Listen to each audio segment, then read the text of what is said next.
মৰমৰ ছাত্ৰ ছাত্ৰীসকল, ইয়াৰ আগৰ ভিডিঅ'ত আমি অসমীয়া ব্যাকৰণৰ নট্যবিধি সম্পৰ্কে আলোচনা কৰিছিলোঁ। আজি আমি খট্টবিধি সম্পৰ্কে আলোচনা কৰিম। বিষয়টো আলোচনা কৰাৰ আগতে আমি জানি লোৱাটো প্ৰয়োজন হ'ব যে খট্টবিধি কাক বোলে।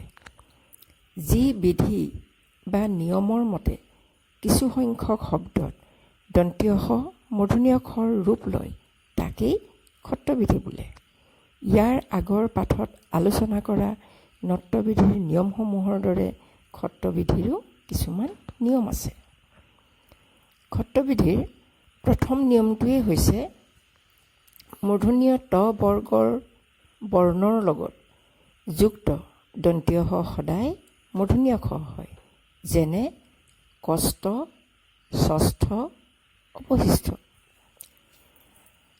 খট্টবিধিৰ দ্বিতীয় নিয়মটো হৈছে অ আৰ বাহিৰে অন্য স্বৰবৰ্ণ নাইবা ৰৰ পাছত থকা প্ৰত্যয়ৰ দন্তীয় শ মূৰ্ধন্য খ হয়, যেনে শ্ৰী চৰণেখু, ঈৰ্ষা, বৃষ, পৰিষ্কাৰ। এই উদাহৰণকেইটা মই বৰ্ণ বিশ্লেষণ কৰি দিছোঁ বাৰু। ছাত্ৰ ছাত্ৰীসকল, বৰ্ণ বিশ্লেষণ কৰা উদাহৰণকেইটা ভালকৈ মন কৰাচোন। শ্ৰী চৰণেখু শব্দত মূৰ্ধন্য খৰ আগত এ স্বৰবৰ্ণ, ঈৰ্ষা শব্দত মূৰ্ধন্য খৰ আগত ৰ বৰ্ণ, বৃষ শব্দত মূৰ্ধন্য খৰ আগত ৰি স্বৰবৰ্ণ আৰু পৰিষ্কাৰ শব্দত মূৰ্ধন্য খৰ আগত হ্ৰস্বই স্বৰবৰ্ণ আছে। সেয়েহে খট্টবিধিৰ নিয়ম অনুসৰি এই শব্দবোৰত দন্তীয় শৰ সলনি মূৰ্ধন্য খ হৈছে। ছাত্ৰ ছাত্ৰীসকল, তোমালোকে আৰু এটা কথা মনত ৰাখিবা যে স্বৰবৰ্ণ অ আৰু আৰ পিছত কেতিয়াও মূৰ্ধন্য খ নহয়। উদাহৰণস্বৰূপে কথাষাৰ ভালকৈ বুজি পাবলৈ আমি এটা শব্দ ল'লোঁ, যেনে পুৰস্কাৰ।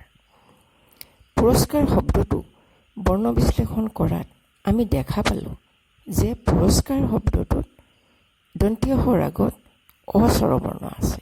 সেয়েহে এই শব্দত মূৰ্ধন্য খ যুক্ত হোৱা নাই, দন্তীয় শহে যুক্ত হৈছে। কিন্তু পৰিষ্কাৰ শব্দত মূৰ্ধন্য খৰ আগত হ্ৰস্বই স্বৰবৰ্ণ আছে। সেয়েহে খট্টবিধিৰ নিয়ম অনুসৰি ইয়াত মূৰ্ধন্য খ হৈছে।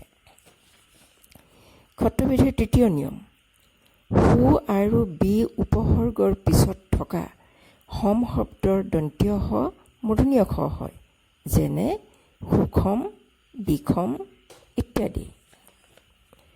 খট্টবিধিৰ চতুৰ্থ নিয়ম হৈছে হ্ৰস্বইকাৰান্ত আৰু হ্ৰস্বকাৰান্ত উপসৰ্গৰ পিছত থকা স্থা, হিদ, হিজ, লছ প্ৰভৃতি ধাতুৰ দন্তীয় শ মূৰ্ধন্য খ হয়, যেনে অনুষ্ঠান, বিষাদ, অভিষেক, অভিলাষ, নিষেধ আদি। খট্টবিধিৰ পঞ্চম নিয়ম, মূল সংস্কৃত শব্দত মূৰ্ধন্য খ থাকিলে অসমীয়া শব্দত সাধাৰণতে মূৰ্ধন্য খ লিখা হয়, যেনে খণ্ড, খাৰ। খট্টবিধিৰ ষষ্ঠটো নিয়ম হৈছে ভূমি, গু, অংগু আৰু যুধি শব্দৰ পিছত থকা স্থা ধাতুৰ দন্তীয় শ মূৰ্ধন্য খ হয়, যেনে ভূমিষ্ঠ, গোষ্ঠী, অংগুষ্ঠ, যুধিষ্ঠিৰ। খট্টবিধিৰ সপ্তমটো নিয়ম হৈছে অসমীয়া ভাষাত ব্যৱহাৰ হোৱা কিছুমান শব্দৰ মূৰ্ধন্য খ স্বাভাৱিকতেই মূৰ্ধন্য খ হয়। সেই শব্দবোৰ হৈছে কৃষক, কসাই, বৃষ, পুৰুষ, পোষণ, কলুষ, ভীষণ, দুখ, বিষয়, ভূষণ, আষাঢ়, শিৰীষ, ভাষা, ইক্ষত, বৰ্ষণ, পাখণ্ড, পাষাণ, ৰোষ, মহীষ, কৰ্ষণ, হৰ্ষ, বৰ্ষা, হৰ্ষ, হৰ্ষ, বৰ্ষা, ঈৰ্ষা মেঘ তুষাৰ গণ্ডুক, ভীষ্ম দেশ উষা, পুষ্প প্ৰদ্যুষ প্ৰদ্যুষ। ছাত্ৰ ছাত্ৰীসকল, এইকেইটাই হৈছে ক্ষত্ৰবিধিৰ প্ৰধান নিয়ম।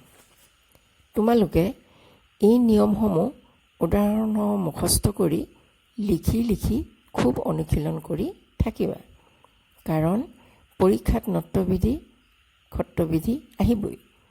ইয়াৰ উপৰিও এই বিধিসমূহ জনা থাকিলে বানান কেতিয়াও ভুল নহয়। ঠিক আছে, আজিলৈ ইমানতে সামৰিছোঁ। ধন্যবাদ।